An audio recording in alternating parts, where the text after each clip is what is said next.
हम सबको बचपन से ही सामाजिक अध्ययन की क्लास में पढ़ाया जाता है कि हमें हमारे सामने जो भी गलत हो रहा हो उसके खिलाफ और अपने अधिकारों के लिए आवाज़ उठानी चाहिए। ये एक जिम्मेदार नागरिक का कर्तव्य है, भले ही ये किसी ताकतवर शख्स, संगठन या फिर सरकार की नीतियों के खिलाफ ही क्यों ना हो। लेकिन क्या ऐसा करने पर हम पर राजद्रोह का आरोप लगाया जा सकता है? मुझे लगता है आपका जवाब होगा ना, लेकिन खेदपूर्वक बताना पड़ रहा है कि आप गलत हैं। हमारे देश में भी ये राजद्रोह का कानून यानी सेडिशन लॉ पूरे जोर से चलता है। आए दिन खबरों में किसी न किसी पर राजद्रोह का आरोप सुर्खियां बनाता है और हर महीने किसी न किसी उच्च न्यायालय में इससे जुड़ी जजमेंट आती है।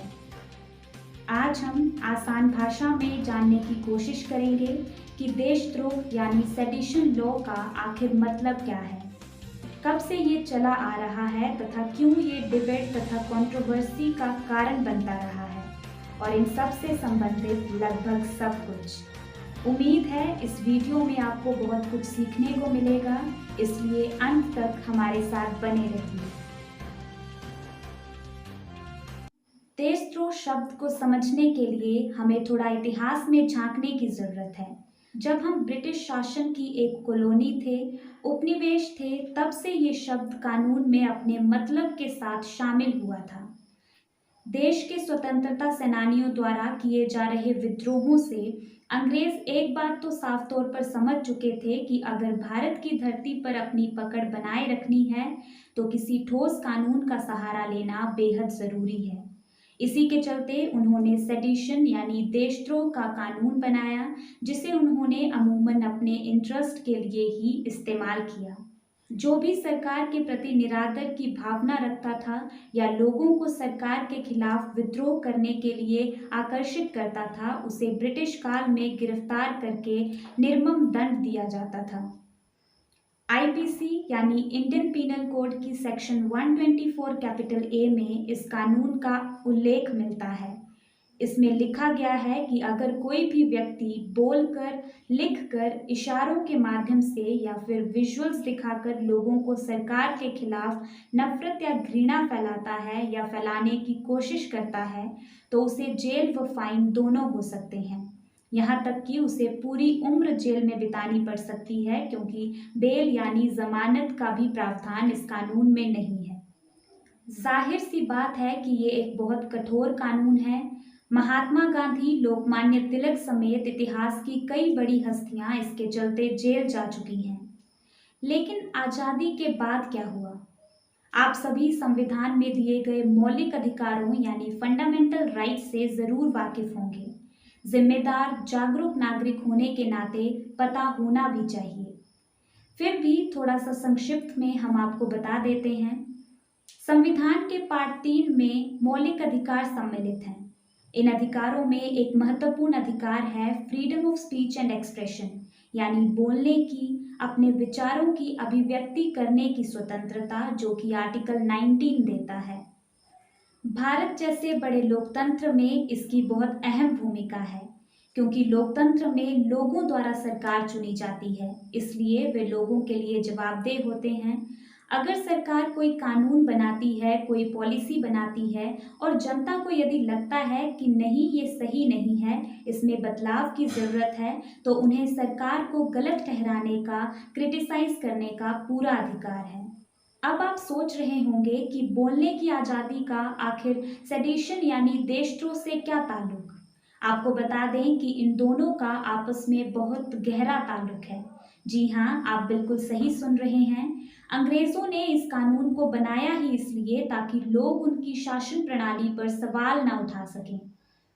हैरान करने वाली बात है कि इस कानून को जिसने बनाया था उस देश ने यानी इंग्लैंड ने भी अपनी लॉ बुक से इसे हटा दिया है, क्योंकि वो ये समझ चुके हैं कि अब के समाज में इस कानून की कोई जगह नहीं है। लेकिन दुर्भाग्यपूर्ण हमारे देश में आज तक ये कानून चलता आ रहा है। बहुत से निर्दोष लोग इसका शिकार भी बनते आए हैं। बहुत सारी सुप्रीम कोर्ट की जजमेंट्स में इस कानून के स्कोप को आसान बनाया गया है, लेकिन बावजूद इसके इस कानून का दुरुपयोग होता आया है और अब भी हो रहा है। इस कानून के मिसयूज के बारे में कुछ उदाहरण आपको दे देते हैं। 9 साल की एक लड़की स्कूल के किसी प्ले में कुछ ऐसी पंक्तियां बोल देती है जिसके चलते सेडिशन के चार्जेस पर उसके माँ बाप को जेल जाना पड़ता है। ज्यादा दूर आपको नहीं लेके जाते, किसान आंदोलन से पूरा देश ही नहीं बल्कि पूरी दुनिया अवगत है। 22 साल की क्लाइमेट चेंज एक्टिविस्ट ने जब उनके सपोर्ट के लिए एक टूल किट बनाया, उसके लिए उसे सेडिशन के चार्जेस पर गिरफ्तार कर लिया गया। आप इंटरनेट में ऐसे अनगिनत उदाहरण देख सकते हैं जिसमें सेडिशन का गलत इस्तेमाल हुआ है। हाँ, कुछ एलिमेंट्स ऐसे हैं जिनके लिए ये लॉ ज़रूरी है ताकि देश की सुरक्षा बरकरार रहे, लेकिन बड़ी मात्रा में इसका खामियाजा आम निर्दोष जनता को भुगतना पड़ा है।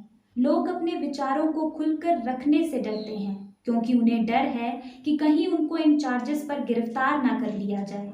यानी सब कुछ जानते हुए भी वे चुप रहना मुनासिब समझते हैं। 1962 से आज तक देश में अनेकों परिवर्तन आए हैं। आजकल इंटरनेट का, आईटी का ज़माना है। ऐसे में ये कानून बहुत असमंजस पैदा करता है। पनिशमेंट भी बहुत कठिन इस कानून के तहत दी जाती है। खैर, हम इस टॉपिक को आपके समक्ष इसलिए लेकर आए हैं क्योंकि इस कानून के खिलाफ सुप्रीम कोर्ट में याचिका दायर की गई है। अब हमेशा की तरह सुप्रीम कोर्ट इस पर संज्ञान ले रही है। मुझे उम्मीद है आपके सवाल सुलझे होंगे। अपने सुझाव सेडिशन के बारे में ज़रूर हमारे साथ साझा करें।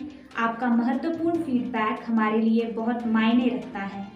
आप फेसबुक पर ये वीडियो देख रहे हैं तो वीडियो को शेयर ज़रूर करें ताकि और लोगों तक भी ये जानकारी पहुंच सके, और साथ ही हमारे पेज को लाइक और फॉलो करें ताकि बाकी जानकारी भी आप तक पहुंच सके।